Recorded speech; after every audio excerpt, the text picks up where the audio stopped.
initiatives at the Omidyar Network.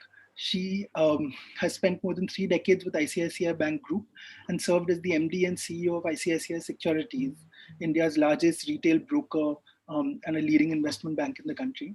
She's also held board positions in several organizations, ICICI Securities, Securities Prime Dealership, Home Finance, and a bunch of others.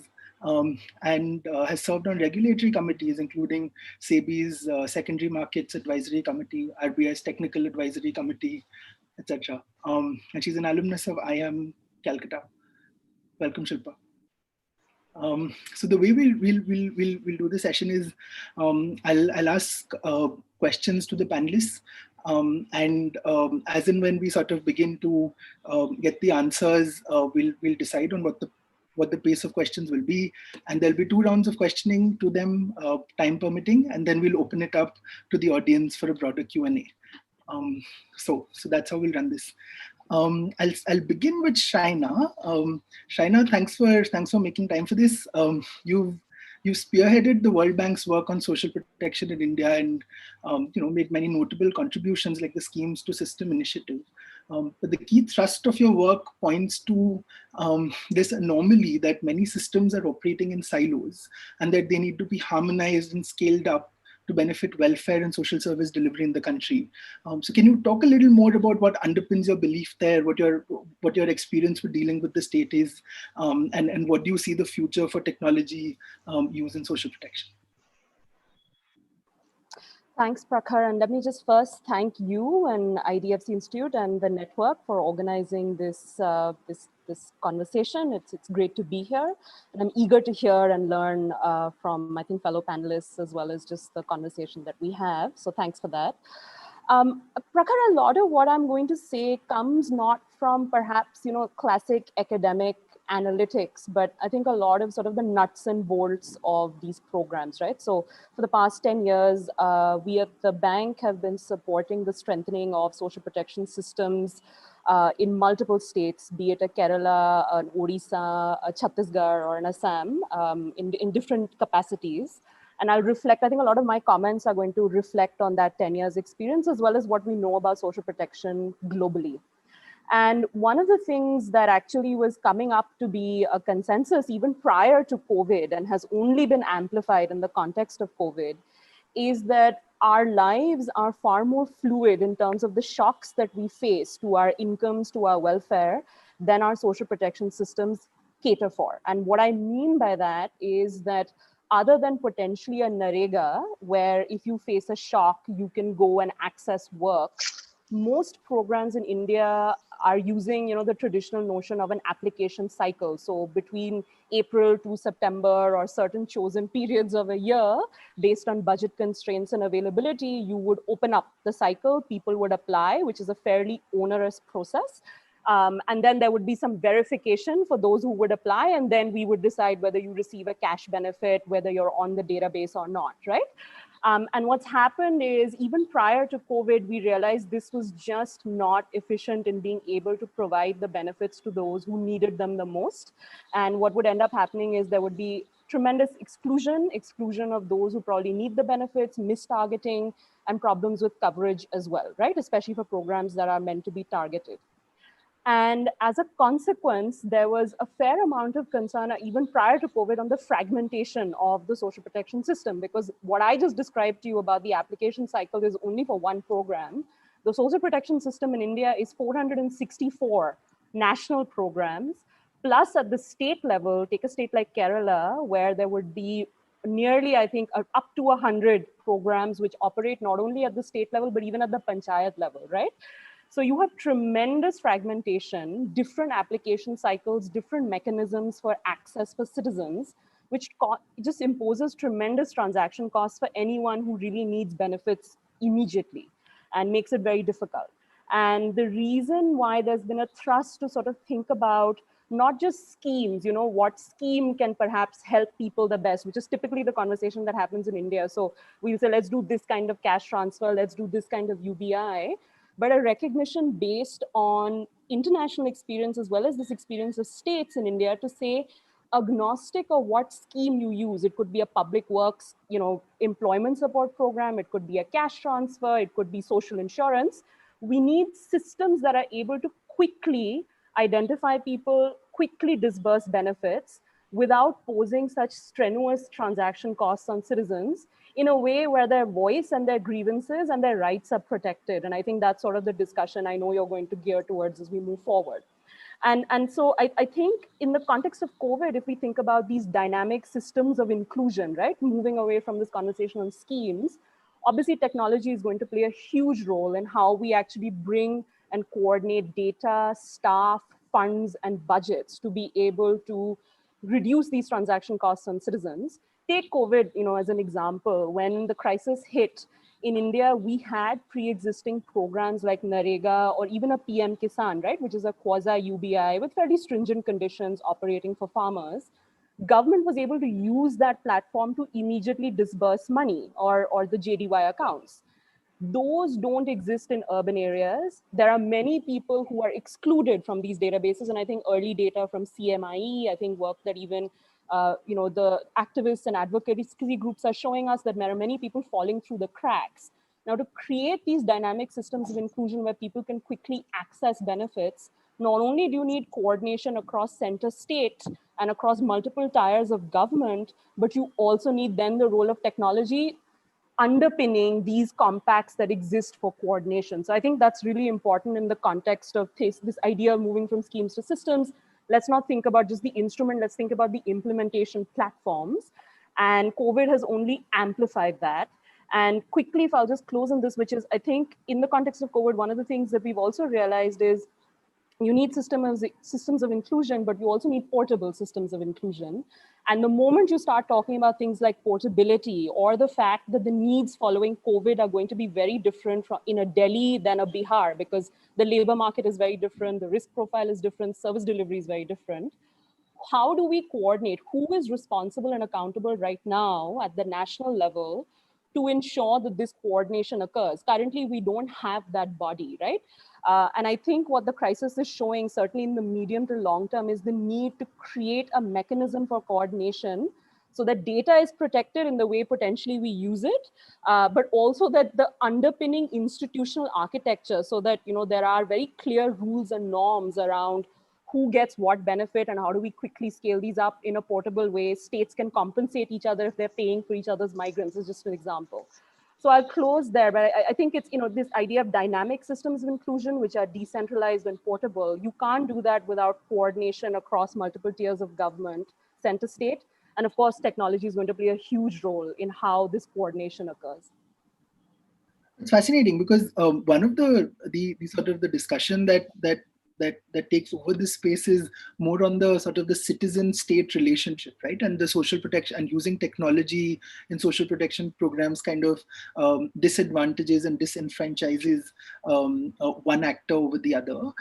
But it's interesting that you're pointing more towards the internal sort of processes in government in terms of coordination, budgeting, staffing, that stuff. So can you just very briefly again talk a little about the key challenges that you think that can be resolved through interventions, and maybe in the past 10 years, maybe even give some sort of concrete examples of where you can actually see these materializing and having a positive impact. Thanks, Prakhar. Take, for example, what happened. I'm again going to use the COVID example because I think it's fresh in people's minds and it's important, I think, to reiterate, given that we're in the middle of an unprecedented crisis. What the government was able to do after the crisis was actually release monies to 320 million bank accounts, right, through the direct benefit transfer platform. What it does is it provides a pathway for digital payments into people's bank accounts, which otherwise, prior to this DBT initiative, just didn't exist. And again, what we know from the DBT initiative, it's not about citizens being on some kind of unified database, because the databases are just scheme databases. They're not talking to each other. But what has happened is because of the digital pathway for payments, be it a public financial management system, along with the DBT pathway, plus potentially in some cases the use of Aadhaar. Again, many programs don't condition on the use of Aadhaar, particularly at the state level. What we saw was payments were immediately scaled up and were available. I think by middle of April, we had these 320 million bank accounts receiving payments, right? And what it required was tremendous coordination with the DBT mission, which is set up under the cabinet secretary, working very closely with different line ministries, coordinating how these pathways would be done, resolving, troubleshooting with various competencies and staff. And so I think that's an immediate example that's available to us to think about how quickly relief can be provided. And there are examples of this in other countries as well, right? Be it a Brazil or a Mexico or multiple others. So that's one. And I think the other, Prakhar, which is very important for us, is even prior to COVID, there were other crises and disasters that citizens were dealing with. So if you look at Kerala, there have been, floods, there have been cyclones in Odisha. And what we saw, for example, in Odisha was because they had platforms such as their own state, they've created this program, which is Kalia, along with their own multiple state programs that exist, they were able to piggyback on these to be able to, again, release benefits during the time of those particular crises. So I guess, one of the immediate examples is of all these different business process solutions, which have allowed for quick payments, responsive government, which isn't just, reactive, but also fairly proactive. And I think that's important, as we think about how we think about designing this in the future. Having said that, I do want to make the point, Prakhar, that in fact, this series that we released, which is the one you referred to on these transitions from moving from just thinking about schemes to larger systems, one of the things that does worry me, and I'd be very curious to hear what Shilpa and Vrinda and others have to say, is, at the end of the day, when you had a previous world, right, where you had a block development officer or a fair price shop, and you had local actors essentially being the face of these programs, there was an accountability relationship, which may be frustrating, but was quite clear. So you could go and yell at a person, you could yell at the fair price shop. There was a clear line of accountability there. You could go to a politician and they could enforce some kind of compact, right, at the local level. Now, when you have a lot of information on payments, right, and we're seeing this in the context of COVID, particularly around cash payments, while these 20 million payments have been triggered, we also know from the same surveys that many people have received benefits, but they don't know about them. There are others who are supposed to receive benefits, but those payments haven't reached them. And the problem with, I think, a lot of these digital pathways is, where is the commensurate human chain of accountability, right? Because if a lot of it, to use that sort of cliche, it's all in the cloud, it's moving. What are the accountability relationships that can be created? Because I remember once I was in Chhattisgarh and I asked a lady, I said, she was not receiving her pension payment. And she said to me, I'm going to say this in Hindi. She said, the computer bolta hai, aur mujhe samajh mein nahi aata ki computer kya bolta hai, right? Because you're relying on these mechanisms. How do you make that accountability relationship clear? And again, I think this is a matter of coordination, because technology is only going to get you whatever the human imagination behind that architecture is, right, in the current context. And if we haven't thought about an architecture which relies on coordination, I think we're going to end up in not the best equilibrium. So I'll stop there. Thanks. Thanks, Shrayana. That's valuable to hear those on the reality of social protection systems and what technology can do to change things, and also where it sort of is limited. And in the same tone, just shifting gears towards technology, right? I'll move to Vrinda. Vrinda, you've been very closely involved with the Aadhaar case, right? And appeared on behalf of petitioners in the Supreme Court and things of that. So it's kind of second skin to you. And we've discussed it a few times that you're not particularly against the use of technology, but yet you remain a skeptic and see that it needs to be kept at a distance at the moment. Could you elaborate a little on a few concerns that you have with relying on technology, particularly for social protection system in India? Thanks a lot. In fact, I think it sort of dovetails very well with the end of what Shrayana was speaking about. I mean, so some of the concerns, I think there are 3 or 4 broad concerns that I have in terms of the use of technology for social protection systems, right? One, is it voluntary or is it mandatory, right? A, whether legally is it voluntary or mandatory? And B, is it sort of targeted as being voluntary, but in effect actually is mandatory? So that's sort of one issue. And that becomes a problem because, social protection systems are rolled out. Like Aadhaar is one of the biggest examples, even Arogya Setu, even right now the National Digital Health Mission. These are systems that make it very clear in some cases that this is all voluntary, but the government either makes it mandatory for certain specific purposes, or de facto the way it works, or the sort of expectation that people have is that people start being forced to use these apps or these digital IDs. So one is sort of, and that has issues in terms of consent and autonomy and choice. Like, do I have a choice about what ID I want to use, right? So in Aadhaar, like one of the big arguments, for instance, was, the Aadhaar ID becomes the single source of truth, right? Like that is the only ID that is valid. Like all your previous IDs are not valid because there were, problems with those IDs. And so the government said this sort of one ID kind of is going to be the answer to all our problems. And that, we've seen there are lots of problems with Aadhaar as well. So it is sort of the exclusion of other existing identity forms by only favoring or making mandatory one form of identity. The second, we can elaborate on this later on, or depending on question and answers. The second is sort of a resulting lack of supporting digital infrastructure that often accompanies, making this mandatory. So this was sort of touched upon already, right? But what was the problems in Aadhaar? And that also ties to the third point, which is the resulting exclusion. What were the problems with Aadhaar? So you have this digital identity system. On paper, it looks perfect. Biometric systems, you can never get it wrong. Only my iris is the right iris. Except, like, there are problems with seeding. There are problems with, so how you just enter the name of a person. Does it match your existing database? How do you, with South Indian names, there were particular problems with where the dots went in the spelling. So, how you actually name, like South Indian names, there were particular problems. There are problems in terms of, lack of electricity. So Aruna Roy, I remember during one conference was telling us, she said, all of this sounds great, but in Rajasthan, like, sort of, because MKSS obviously works a lot in Rajasthan. She said the problem is there's no electricity there, there's no internet connection. So you have this person at the POS machine is basically hanging from a tree because that's the best place where you get connectivity. And so, there are obviously those problems. The machines weren't working at many times. There were internet connection problems, there were electricity problems. There was obviously the fact that people's fingerprints often change with time, even if you just use and this happened actually with a friend of mine. So, completely upper caste, never sort of done any manual labor, right? But they were doing some home repair work and ended up using some chemical and bleach and realized that suddenly their fingerprints had changed. So the phone recognition system sort of stopped recognizing the fingerprints. So these are just, some of the problems in practice about how it's working, which has resulted in exclusion. There have been innumerable reports about people being denied Aadhaar and people being denied the benefits that are linked to Aadhaar.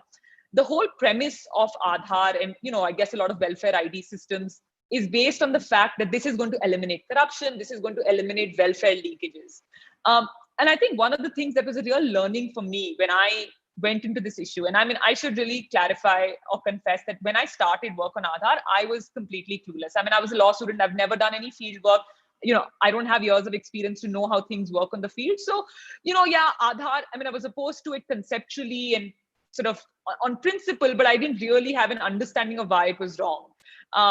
Except, oh my God, don't make it mandatory for my mobiles or my banks. Like those are things that concern me more rather than, making it mandatory for direct benefit transfers or, PDS. Like those are not things that I sort of was as concerned about or as aware about.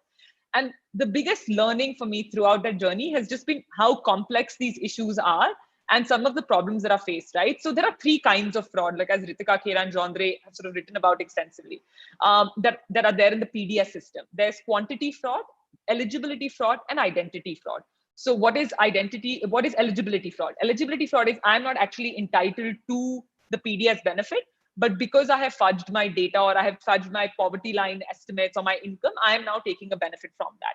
Then there is quantity fraud, which is that I'm entitled to say 25 kilos under the National Food Security Act, but the person at the counter only gives me 20 kilos, but makes me sign for 25 kilos. Or that there is misappropriation of, the amount of goods that have been sanctioned don't actually even reach the POS machine. So the quantity fraud happens at various levels. And third is the identity fraud. So I say I'm Vrinda, but I've got another fake card that has my name as like XYZ.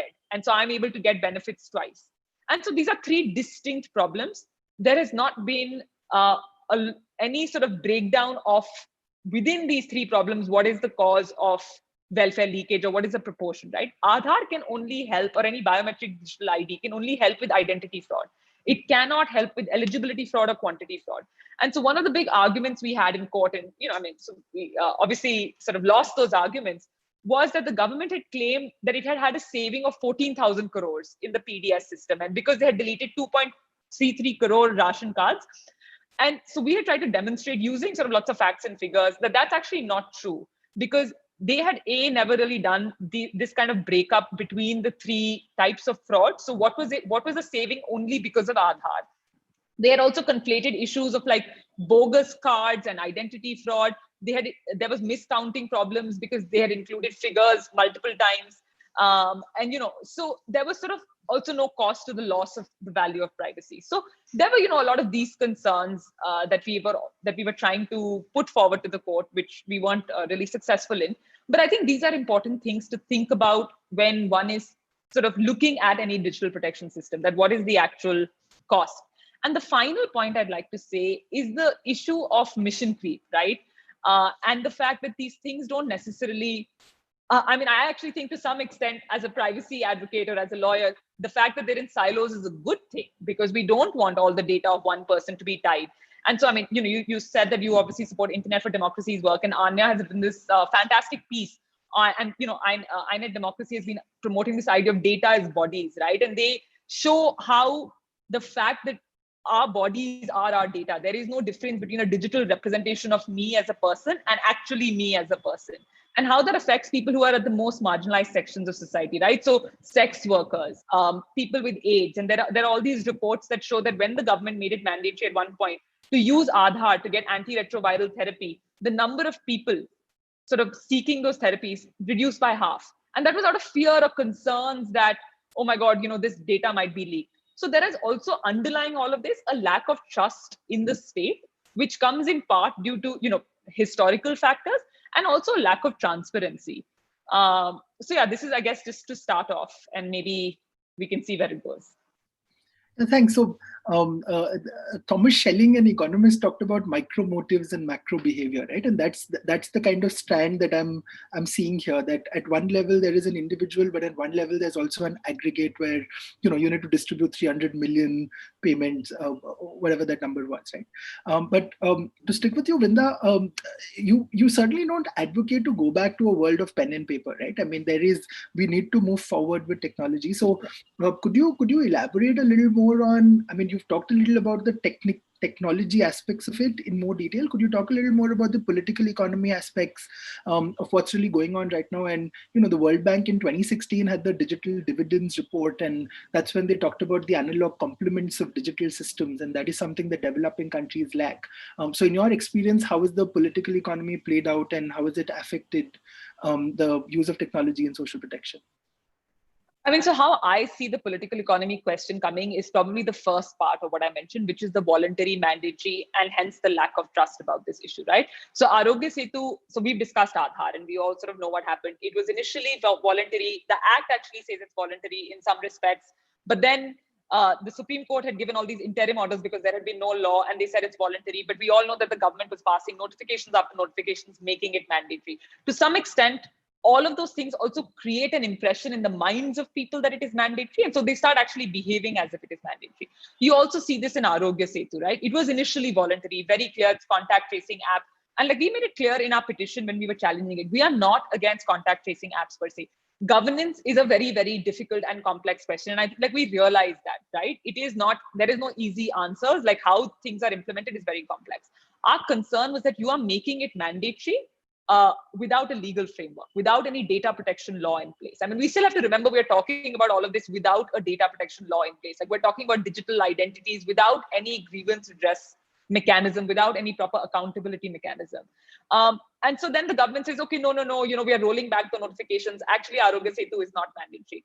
But I can tell you the number of people who have contacted us and who've said, oh, in this case, Delhi Metro is now making it mandatory. The airports at some point had made it mandatory. And so we had to file a second petition saying that you can't make it mandatory in airports. And there is this, even at a private level, like, so the stadium next to my house says that, oh, you can't enter the stadium unless you install the Arogya Setu app, right?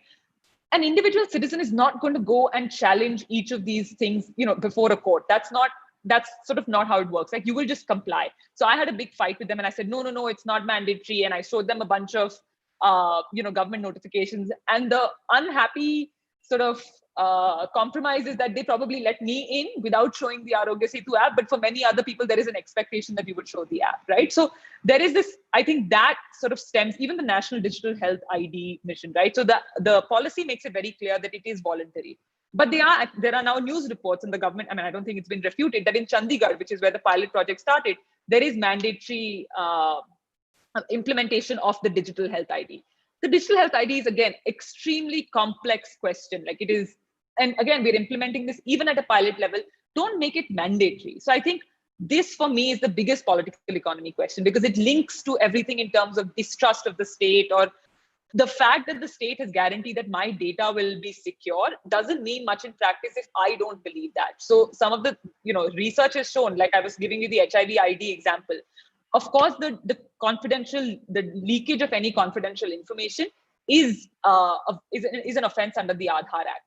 But if I, as a sex worker, as an HIV patient, have not disclosed this fact, to other people, I am just so worried that in my head, the cost-benefit analysis is that I would rather not take this, take the ART from the government. So I think that, for me, is the biggest political economy problem. Thanks, Vrinda. Thanks for your insights. Moving on the financial end of things, but just before I come to you, Shilpa, I should have made this announcement earlier that when the participants are putting in their questions, do try and address it to any one of our panelists. It'll make it easier for me to sort of relate to them. Shilpa, just coming to you, right? In a traditional understanding of provisioning of goods, there is a private and then there is a public, right? Like there is, and you go over it on sort of theories of market failures and theories of non-market failures and ideas of social cost exceeding private cost and therefore justifying a certain kind of intervention. And on the other side, you do have ideas of what is the legitimate kind of financing that needs to be provided in order for innovation to work, for instance, right? Like you need long-term patient capital that doesn't ask for immediate quarterly sort of shareholder returns and, Schumpeter's stakeholder capitalism versus shareholder capitalism and those ideas. Can you talk a little about philanthropies and where do they fit in this ecosystem? But I mean, in my experience, and I mean, it may be different in general, but we've seen philanthropies being more and more involved in the technology and welfare side of things, right? So how does this change the sort of traditional conceptual understanding of provisioning of goods, and B, also sort of address questions of motive and intent, which is generally always sort of in flux when we discuss philanthropy. Yeah, no, thanks for that, Prakhar. So I guess the way, we kind of tend to think about it is, social protection, ultimately, it is something between the state and the citizen. I mean, it is the, relationship between the two of them. And a lot of this is also, constitutionally, in a sense, guaranteed, whether it's, right to food, right to education. So all these are constitutional guarantees. But what happens, and I think Vrinda and Shrayana kind of touched on it in depth, is there are often gaps. I mean, even with the best of intentions, when the state executes something, there will be gaps, and it can be on both sides. So, as far as the state is concerned, there can be gaps in planning, there can be gaps maybe in technology or execution. But even when you look at it from, the so to say, citizen or customer side, there are often gaps in terms of just not knowing what they are entitled to, not being able to access what they're entitled to, and most of all, and I feel quite strongly about this, being able to complain about things when things go wrong. So I feel like when all these gaps are there, the question becomes, okay, and who's going to, A, point them out, B, fix them. And I think that's a role philanthropies can play. So to come in and say, okay, can we get, the best minds in the room to think about what's going on both sides, supply and demand? Can we get the best, technologists? Can we get the best legal researchers, data surveys to actually throw light on what's happening, build evidence, build, support for policy to move, planning to move. And I think that's really the role for philanthropies to play. Uh, now the question, and I think you know raised an important point, that okay, why philanthropies? I think because sometimes the government is, you know, part of the two-sided contract, so maybe it's not something the government will do. And at the same time, the citizen is so, you know, what would I say? I think Vrinda gave the stadium example. A lone citizen can't really fix things, and therefore there is, you know, need for someone to fund it. Ideally, you know, retail donors should maybe kind of, you know, come in to fill some of these gaps, but not very many of those in India. And therefore that's a role for philanthropies to play. But, and I know that's the second part of your question, Prakhar, that, you know, it raises questions on what's the motivation, why should you do it? And you know, it's fair to say, yeah, maybe you have a bias in the way you're thinking about solutions. And I think therefore the biggest way to address that is really to be transparent about why you're doing what you're doing. What's your hypothesis, you know, and why are you actually investing in a certain kind of action? So I think transparency, frankly, is a great light to be, you know, shown on most things. And I would say transparency is very important in terms of that. Thanks. And maybe even, like philanthropies, like there are some that are independent and there are some that are attached to large conglomerates, and therefore intent and motive could be ascribed differently. Could you also just talk about, given that, Omidyar Network India has been active in this space a lot more. Can you talk about a little about the kind of things that you funded? What are some successes that you have, and more importantly, what are some second order problems that have been realized which weren't anticipated earlier that come out of technology in the social protection space? Right. Yeah, so I think it kind of goes down to that supply demand kind of, you know, thing I talked about earlier. And therefore, you know, let me talk about a few examples. So for example, in terms of, you know, let's take Raitu Bandhu, which was, you know, actually Telangana government reaching out to give land-based, you know, benefits. And I think when we, for example, funded that study, it yielded a lot of data and evidence in terms of, first of all, you know, how it was done, the fact that with a small amount of money, when the state kind of sets its mind to doing something, you can actually get a lot of things, you know, done, even on something as vexatious as land. You know, that's one example. Another is, you know, the state of Aadhaar survey that we do. We cover almost 167,000 households. It tells us a lot about what are the benefits of Aadhaar. It also tells us a lot about how important Aadhaar has become, and at the same time points to exclusions and therefore what needs to be done to really fill the holes in terms of exclusions. So that's, you know, another kind of thing we've done. A third example that, you know, for example, I can point to is maybe what we've done in terms of DIRI, which is our, you know, kind of innovation hub at ISB, where we're actually, you know, testing practically how can you make sure exclusions are limited. For example, you know, what are the big causes and how can you fix those? So that's a variety of things that we are doing to actually shine light and really, you know, make sure that there is much more equitable distribution of social benefits. Um, and fundamentally, you know, the other thing I would really point to is maybe our own website, where we often put out very clearly whom we are funding, why we are funding. It's all out there, really. Thanks, Shilpa, and I'll come back to you on international best practices on this. But before that, just going back to Shrayana again, right? Like from the keeping the same sort of lens in mind, what are some examples from around the world that you can see where, and I think you did hint towards Brazil when you were making your initial remarks, where technology was integrated successfully to social protection, and what would India have to do to emulate some of this, right? And if there is something that you have to add to Vrinda's or Shilpa's comments, please do now, because after this we'll break into Q&A. Thanks. And Prakhar, since I know you asked Shilpa, but I also want to just highlight that I found some of Omidyar's work on the white paper on data privacy with Mighty. I mean, some of that stuff is just extremely useful, even for us as we think about how we as an institution and our own teams are engaging with it. So I just wanted to sort of, thank the team for that. Prakhar, I want to start by saying one thing, and I feel, this came up, in fact, when we were doing some of the the work that we do in states, as well as the conversation around the COVID response.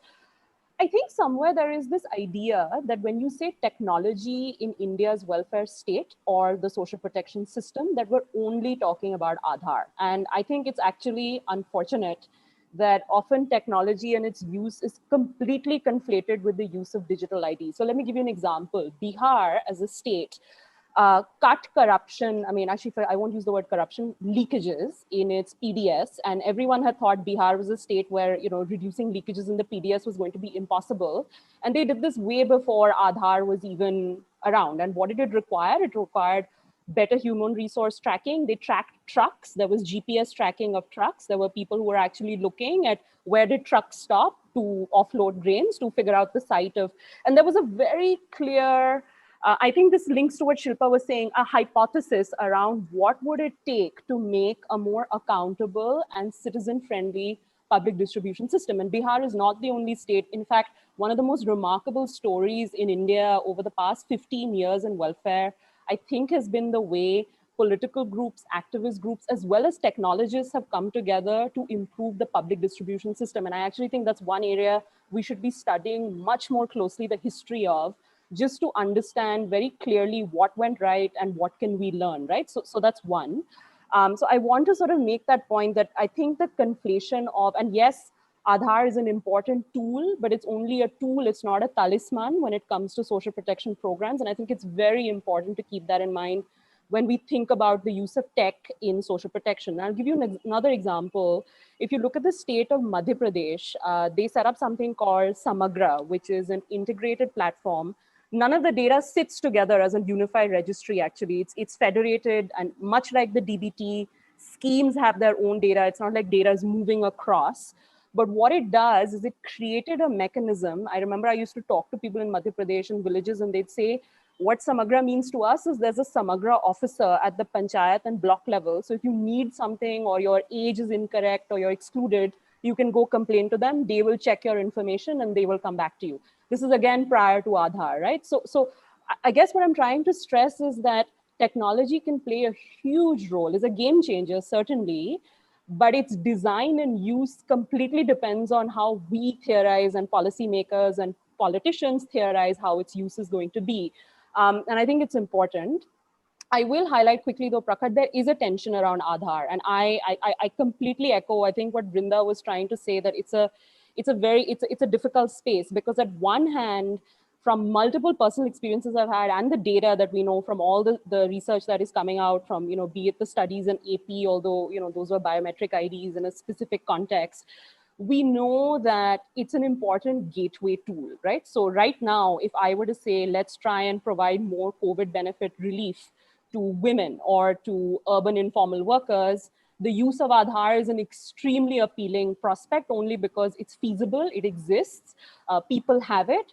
But I think the question then is, how do we design its use, keeping people and their rights in mind? And I think that's really the issue. And I think the tension there is not just the fact that it's a very useful facet of the way our welfare system can be organized, but I think there is an issue around trust. And I think the problem is both ways. One is the citizen is unsure. I mean, I think increasing, with everything that's happening, the citizen is unsure whether he will get the benefit if he doesn't provide it, all of these questions in one's mind. But at the same time, there is a distrust of state to citizen when it comes to social protection, because often the imagination is, oh, you're just going to steal benefits, this is an extra, and I think the bureaucratic imagination and the policymakers' imagination of corruption, I think, is actually a corruption which is of the past. I think corruption in welfare looks very different. And I think there are scholars and people studying to sort of think about, what that looks like now. But I think it's important to sort of recognize that the reason I think I keep harping on this issue of coordination and accountability mechanisms is because that's the structure within which then you can negotiate the use of, be it an Aadhaar, data privacy laws, how you create and foster that trust. And I think in the absence of that, I think in different contexts, you're going to get very different results. And I think the State of Aadhaar report has shown that it works really well in certain areas, the use of Aadhaar. And then there are others where it can lead to tremendous exclusion as well. And I think we have to keep that balance in mind. And there is a tension. And I think we should acknowledge that tension as opposed to sort of say it's one way or the other. I think the question really is, how do you coordinate and create an institutional architecture? Quickly answering your question on international, I think in fact it links very well.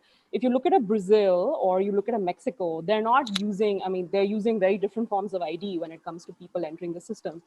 And yet what they've been able to do, so in the context of COVID, again, I'll just give you an example. Brazil basically said 1 million families will be added to what they call the Cadastro Único, which is they have a database, an integrated database of people who are, you know, eligible for certain kinds of benefits. And the only reason they're able to do that is because they have not only, it's forget the technology, but even the institutions and local staff available to take on that demand and do those roles, right? And that's a remarkable story that you're able to scale up to 1 million, in addition to the people that you already had on the rolls, which is a very large program. Similarly, if you think about what China is doing, which is really interesting, they've actually pushed up the amount of benefit that's available based on geography, right? So in certain provinces, the amount is more. They're able to pay out to migrants as well, because they have systems that are that allow for that portability, and these are very decentralized systems. So it's actually local government that decides how these monies are going to flow and move. So I think that there are great examples of how other countries first have got the institutional architecture right, and then technology overlays on that. And I think in India, what I think the worry is sometimes we go the other way, which is we're very keen to use technology solutions, and it's great, it's very exciting. But I think the question should be reversed, which is what's the sort of institutional architecture, and then you layer technology on. I think the example of the PDS is a great one for that. Thanks. Thanks, Shrayana. Just taking on from that, right? Like you said, I mean, the Aadhaar is the big thing, but the second Administrative Reforms Commission talked about technology and broke it up as government to businesses, government to government, government to citizens, and government to employees. We talk about one aspect of that. That said, the aspect that we talk about itself is not well done. And in fact, Vrinda, you've worked a lot on digital ID, right? And Aadhaar in specific, but digital ID does form the cornerstone of social protection, at least on the government to citizen sort of interface. And I know your pet peeve, as you've indicated, is on the legal end of things, and that there is no sort of legal architecture. You've done some work with CIS about a framework to evaluate digital ID, and I want to be mindful of time. So if in like 120 seconds, can you just sort of tell us what that work is about, and how do we square this circle? Sorry, I know you said 120 seconds, but I do want to actually just point out that I completely agree with what Shrayana was saying. And in fact, one of the things we tried to argue in court was actually technology works. Like you look at PDS, I mean, apart from the examples you give, I think Chhattisgarh is again another very interesting example where regular technology, deduplication, and like other simple low-tech measures actually had a big impact on reducing corruption and leakage levels. So I completely endorse that point. And I think it is very, and that was one of the things that we were trying to say, that there are many alternatives. You know, you can have local ID cards. So to that extent, I completely agree. On digital IDs, and sorry, the second point before I speak on that is one of the things that in fact I had written a paper with someone else about was, assume we are in a world where Aadhaar is there today. So regardless of what anyone's views are, we have to live in that system. So the question is, how do you improve that system? And that's also a more productive conversation to have. And we had looked at it from three ways, right? Is there precision and clarity in the way the law is drafted? Does the law embed accountability principles that, you know, shape and structure the functioning of the UIDI? And then we also looked at the grievance redressal and enforcement mechanism. So we said, what are the best ways to improve that? So that's just sort of preliminary comments. And on the CIS paper, the idea was, if you're going to have a digital ID, what are the best principles on which to design a digital ID and then hence to evaluate a digital ID? And we looked at three broad frameworks. One was the rule of law framework. So this was like, do you have a law? Is there a legitimate aim? Who are the actors that are governed under the law? What are the individual rights that are there that are given? What are the accountability mechanisms? So broad rule of law frameworks. The second was the rights framework. So, you know, are data minimization principles followed? Is there necessity and proportionality? What is the kind of access? Which actors have access to my individual personal data? What is the nature of exclusion? And the third was a risk-based framework. So this looked at, have you thought about the risk in advance? What are the measures? So has the law been designed knowing that there will be problems and that there are risks? What are the mitigation measures that you have taken in place that are there within the law? What are the remedial measures that are there within the law? And how are you implementing things like privacy by design? So what does that mean in practice? So that's sort of slightly longer than 120-second summary of the CIS, the work I did with CIS on this topic. Thanks, Vrinda. Shilpa, again, 120 seconds on just sort of zooming out on the sort of examples of philanthropic interventions from around the world that have been instrumental, where, you know, there is little sort of question on the motive and intent of things, but more faith on the impact and improving the state of nature, as it were. Yeah, no, I think, you know, I'll just, in the interest of time, put it maybe at a very philosophical level. I think one is, you know, to actually encourage inclusion and therefore what you call builds. I think there have been cases of that in, you know, Africa, Asia, you know, actually kind of enhancing the scope of who's covered. But I think the other very important conversation, and given that, you know, technology and digital, I think the whole world is moving together in this space. And therefore, really, the role of philanthropy is also to raise maybe some points to do with what are the best standards, what are good practices. Because on the one hand, you do want to minimize exclusions, you do want to enhance inclusion, but at the same time, you want to do it in a way that ultimately takes into account the individual and their right to be protected as well. So I think at a very 30,000 feet level, I see it that way. Thanks, Shilpa. And sorry for the time pressures, but we don't have much time. I'll just move on to the Q&A, and there are a few. So I'm just picking them up as I'm seeing them in no particular order. Shweta Reddy is asking Vrinda, do you think the proposed data protection framework with a more independent data protection authority will be I've seen that question. I was in fact typing an answer to that right now. So I think the issue is that the current PDP bill doesn't actually have an independent data protection authority. And that's because unlike the 2018 Justice Sri Krishna version, you sort of have only the government having an exclusive say in the appointment of the DPA. This is very important because the PDP bill has chosen to regulate government. So there are countries, I think like Singapore, for instance, where the data protection law doesn't apply to government. Given that the Indian PDP bill does apply to government, the government is one of the largest data fiduciaries in the country. So to have an independent PDP is an absolute prerequisite. I think if you had a strong PDP, you would be able to, sort of be able to address issues of function creep or multiple linking welfare databases, if nothing, either as a deterrent measure or then as a remedial measure, right? So if you see in Germany, where you have very, very active data commissioners, the way companies work there is very different, like even specifically in Germany from the rest of Europe. So I think having an independent PDP is almost an essential prerequisite to be able to resolve these issues at a more like individual to, authority regulator level. Thanks, Vrinda. Shrayana, to you, two questions. I'm going to bunch them together. The first is, what are your thoughts on decentralized mechanisms for delivery as well as coordination, going beyond center and state, from Anjali? And the second is around state DBT missions. Are you tracking the progress of the DBT mission, and are there any good examples of state DBT cells working well, maintaining data that's of acceptable quality and security? Thanks, Prakhar. Very quickly, I think the question was decentralization beyond center state, right? So within the state itself. Is that I understand? So, I have to confess, I think we're at a stage where even coordination across center and state when it comes to programs is, I think it exists again within sort of ministerial silos. And it's very unfortunate, even in the context of a COVID, if you see, I think Delhi and Bihar have the same sets of interventions, which really, I mean, in very few other countries of our size and scale, be it, particularly I'm looking at a China or a Brazil, is that the case? I mean, these are extremely decentralized contexts. So I think I want to highlight that the center state issue is at the heart of, I think, a lot of what the future of social protection in India will need to contend with without answering those really difficult questions. I think we're not actually going to be able to create a more robust and modern system.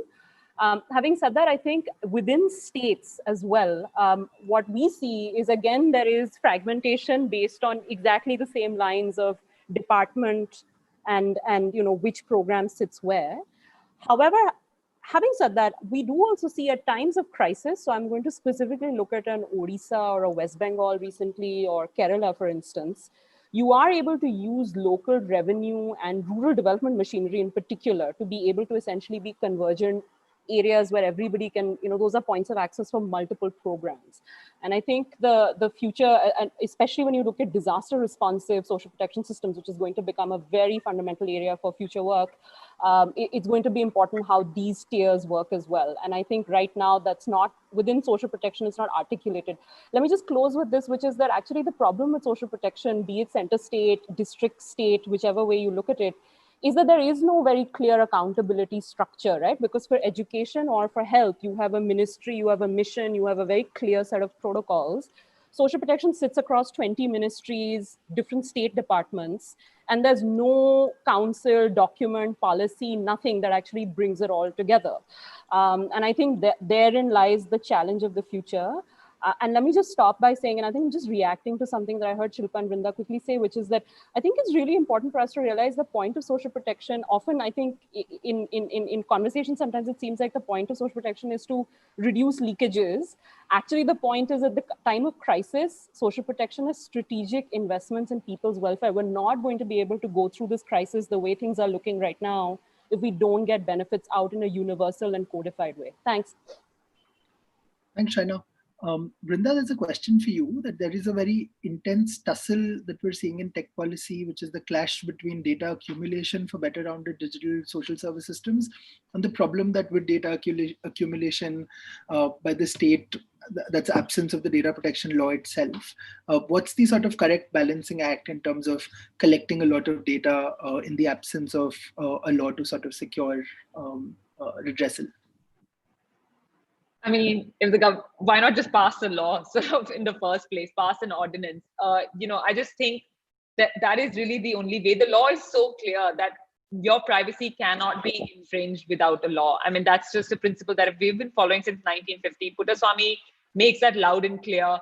No one is saying, I mean, if the context was you have pre-COVID and COVID, right? So any social protection system that was set up pre-COVID, which is where a lot of things are, have a law in place. And if it's in COVID, I understand that, initially, especially, there was a lot of emergency, but now, a fair amount of time has passed.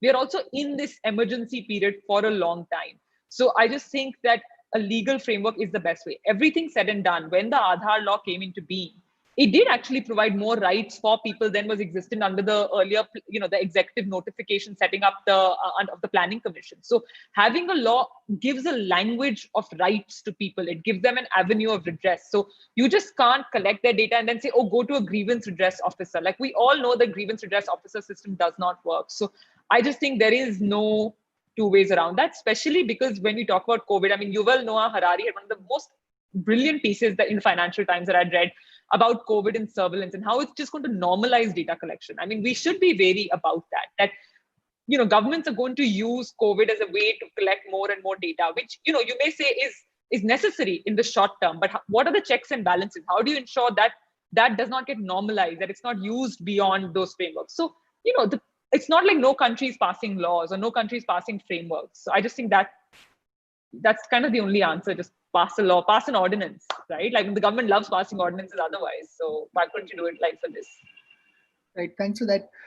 There is one question to everyone. So maybe we can begin with Shilpa and then Shrayana and Vrinda if you have reflections on the need for human intermediaries in a technology mediated or technology dominated system. Any thoughts that any one of you have? Yeah, no, I would say absolutely. If that's one thing that, our big learning when we did RRFI at the beginning of, the COVID pandemic, is the need really for that human face, both to communicate, to enable, and also to kind of redress to the extent possible. So I think there's no question about it, really. Vrinda, Shrayana, any reflections on that?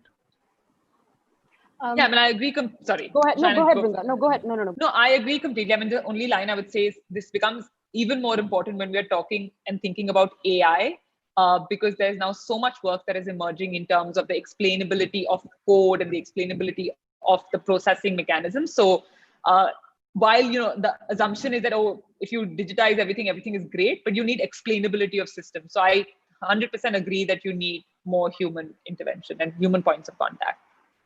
Prakhar, if I could just quickly come in, my response to this is I'll start with a study I think EPOD had done, I think Charity Moore and Rohini Pandey, on the Narega machinery in Madhya Pradesh. And one of the most startling findings, other than obviously the really interesting stuff around the impact evaluation, was the fact that there were hardly any data entry operators who actually, the positions were all vacant. And so I think even a more simple, and again, we're talking about use of technology, governance systems internally to make sure that people are trained, staffed, monitored, evaluated for performance, right? At the local level, and there's a right sizing of that local state. I think that is absolutely critical in the way technology is going to play out. And I think even with the best laws and the best reforms, if that machinery at the local level doesn't exist, you don't even have staff, and then of course staff and skills, it's just it's going to be stuff on paper, which in practice is just not going to result in the impacts that we want. And I think this links to a question I'd ignored earlier. I'd forgotten on state DBT cells, which is precisely this, which is what we see is some states that are able to staff up well and are able to coordinate across tend to do very well with their DBT cells. Whereas states where, again, there is the culture of silofication and that staff and those competencies are not available is difficult. One of the things that we're seeing increasingly, and maybe Shilpa or maybe Vrinda will also have comments on this, is we're seeing a lot of outsourcing of a lot of these tech related activities, be it designing systems, be it even creating dashboards to private sector entities. And I think there needs to be some conversation on how you regulate, I think, the role of also the private sector as a service provider when it comes to technology services for the state, particularly given all the challenges that we've been talking about. So I'll stop there. Thanks. Thanks. I know we're out of time, so one last question and we'll close with this, which is that there is a lot of data that is available, which is on paper and is not digitized yet. So questions around capacity on sort of digitizing it, and more than that, questions around, if any of you have reflections on what needs to be done prior. I don't know if, Vrinda, if we should wait for a data protection authority to be established in order to do that, or what's your sort of sense in, India's transition from a paper-based to a paperless social protection system? How slow or fast should that be? So any thoughts on that, and then we'll close. I think this echoes a bit of what Shrayana was saying in terms of just having people with the right data entry. So I've done work, it's not related to social protection systems, but looking at access to justice in terms of the judiciary and, digitizing all of the judiciary's records. And when the High Court sort of sent us their data because the Supreme Court had ordered it, you have to just be amazed at the errors in the data entry. It is mind-boggling. You have more the numbers in terms of institution and pendencies don't match month after month. There are just so many errors in the data that even if you digitize that, to some parts of the data, just there's the issue of quality of data, right? And the data just doesn't make sense. And then you form policy based on data, right? Any good policy requires empirical data to support it and requires continuous testing and evaluation. So you have evidence-based policy, right? So I just think a lot of focus should also be on actually the kind of data that is collected, the kind of data that is released.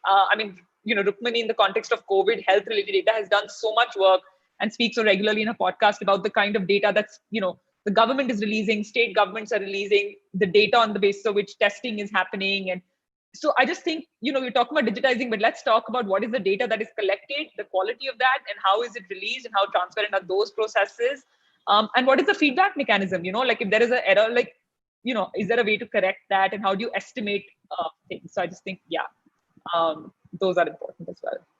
Thanks, Shrayana, and then Shilpa. No, I actually completely agree with what Vrinda said. So I don't really have much to add other than I think it's very important for us to realize the state in India has become much more digital than actually the humans who man the state are able to manage. I hope that was articulate. And one of the things we're doing, for example, in Odisha is we've been surveying sort of time use patterns of bureaucrats at the local level, and this is something that Yamini Iyer and I had done on education and the bureaucracy earlier. and one of the things we find is that the understanding of these tech tools is woefully inadequate. So I think thinking about local training institutions at the state, training, recruitment, performance management, quality monitoring, these are all things that are very unglamorous, and I think we offer lip service, but they really need to be taken seriously. Otherwise, none of this is actually going to result in any of the changes we want. Thanks. Wise words. Shilpa? No, I agree with both Vrinda and Shrayana, and don't have much to add except to say, it's a journey which every part of the system needs to, embark on. So I think I'll end with that. Thanks. Thanks, Shilpa. Thanks everyone for joining in. We're going to have a lot more webinars of this. Thanks to the panelists, Vrinda, Shrayana, and Shilpa.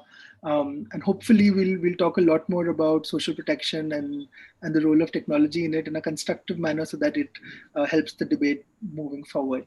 We need to remember we're not going back to pen and paper. So there is to be a way in which we can move forward and have efficiency as well as equity. Thank you. Thanks everyone for joining. Thank you. Thanks. Thank you. Thank you.